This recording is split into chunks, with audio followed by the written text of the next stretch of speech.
এই দেখো ভাইরাল শিশু সিভিক ভলেন্টিয়ারের ড্রেস পরে বসে আছে, চলো তাকে কিছু জিজ্ঞাসা করি। ডিউটি ছেড়ে এমন মনমরা করে বসে আছো কেন? দুঃখের কথা আর কি বলবো, আশায় আশায় সিভিকের চাকরিতে 13টা বছর কাটিয়ে দিলাম।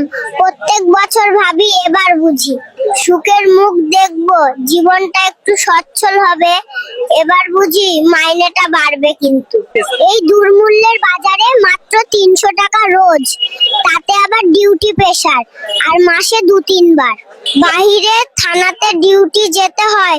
কি করে চলে বলুন? শুধু তাই নয়, পাবলিকের কথা শুনলে মাথা ঠিক থাকে না। কেউ বলে ডিএসপি, কেউ বলে আইপিএস, কিন্তু ভিতরের কষ্টের কথা কেউ জানে না। মাসের 15 তারিখের পর প্রত্যেক সিভিককে অন্যের কাছে ধার চাইতে হয়। এখন তুমি কি চাও? সরকারের কাছে অনুরোধ, সিভিকের একটি সন্তোষজনক বেতন দেয়া হোক।